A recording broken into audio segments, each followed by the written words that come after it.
The word abduction sounds like dramatic and scary, but that's what it was. I wasn't like, I'm gonna go to New York and be a prostitute, bye.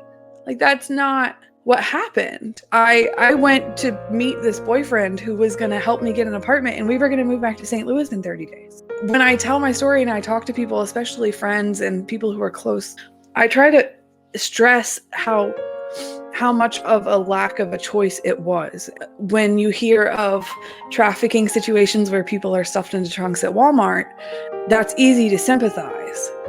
But when I say I put myself on a greyhound and I went, then all of a sudden I'm not the victim anymore. They're like, well, you chose that. Okay, but I did not choose with the correct information. I didn't have all of the facts up front. I didn't get to make a choice.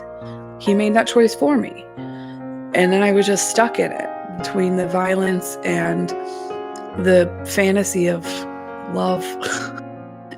One of the things that my pimp actually said to me on a regular basis, but he said it to me pretty quickly after I got there, when I was just kind of asking him, like, why didn't you just be honest? I asked him, I said, why weren't you just honest with me? Why didn't you just tell me? And I think it angered him that I questioned his authority, and because he was in charge and he owned me at that point. But my pimp looked at me and said, your father didn't do his job, and that's why you're here with me, and that's why I'm your dad now. It was so true. My dad wasn't around, wasn't a father to me. If he was there, it wasn't to talk to us. It wasn't to be around us. It wasn't to be involved in our lives. My parents didn't get divorced until well after I had moved out at 18. He was equally as absent in his presence as he would have been if he wasn't there. That was kind of where it became hard to decipher what was true and what was not, because my pimp is saying something to me that is 100% true. My father did not do his job, and that is probably why I ended up there.